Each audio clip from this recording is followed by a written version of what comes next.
Welcome to the Hollow Pulse, where the dark has a memory of its own, and the quiet places you pass by are never as empty as they seem. Lean in, breathe slowly, and let tonight's tale pull you somewhere you can't quite walk away from. Far beyond the last inhabited village, past forests that twisted into unnatural silhouettes, there stood a stretch of land people refused to cross, not because of wolves or cold winds, but because nothing there felt alive.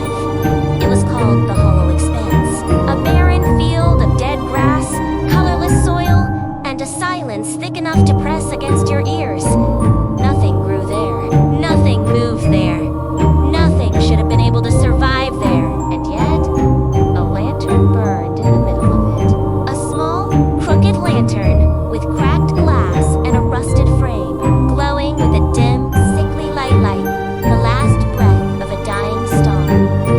Every night, a lone figure approached it, the keeper of the hollow lantern.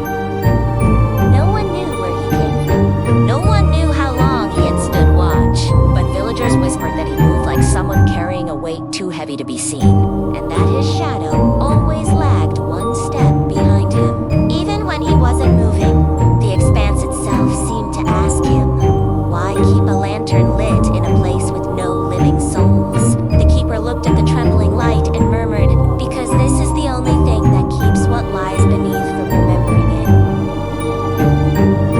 As hungry, night after night, he knelt beside the lantern. He didn't warm his hands near the glow. He didn't admire it. He watched it with fear, not devotion. Whenever the flame flickered too low, the ground beneath him shifted, like something enormous was stretching just under the soil. Sometimes the earth bulged. Sometimes it trembled. Sometimes it whispered. He would grip the lantern with both hands and choke out a single trembling plea. Not tonight. And the flame would surge back to life. Barely. One night, a lost traveler wandered into the expanse. She had seen the lantern flicker from far away, a weak spark against the endless dark, like it was calling to her. She approached it slowly, stumbling, cold and desperate for guidance. But the keeper stepped between her and the light. Don't follow it, he warned, voice cracking. It's not here to save you. The ground shuddered beneath them, as if stirred by her presence. The lantern's flame dimmed, shrinking into itself like an eye closing. The air grew thick, then darker, then raw. The traveler whispered, trembling. What's down there? The keeper's trembling hands tightened around the lantern. It was a god once, he said. But now, it only knows hunger. The traveler backed away, but the lantern went out. A sound rose from below. Not a roar, not a scream. A trembling exhale, as if something had finally woken up. The soil cracked, splitting like rotted wood. A cold, massive breath pushed through the broken earth, smelling of decay and centuries-old dust.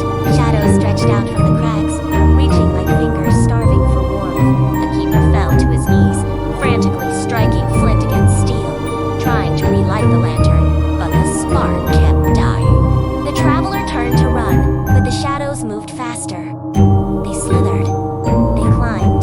They wrapped around her legs, her arms, her throat, pulling her toward the opening ground. Her scream cut through the expanse, but the darkness swallowed it whole. The keeper finally struck a spark bright enough to catch. The lantern sputtered, Then burst into a violent, unnatural glow. The ground froze. the shadows snapped back like severed veins. The gaping fissure sealed shut, not cleanly, but like a mouth forced closed against its will. The traveler was gone. The lantern flickered weakly, its light trembling like a terrified heartbeat. The keeper held it close and whispered, sleep, please, sleep. The hollow expanse fell silent again, but the earth still occasionally moves there. A twitch, a pulse, a reminder that the lantern keeps something imprisoned and its patience is running out. Thank you for listening to the Hollow Pulse, where even the faintest light might be the only thing keeping the dark from opening its eyes. If this story chilled your night, like, share, and still burns.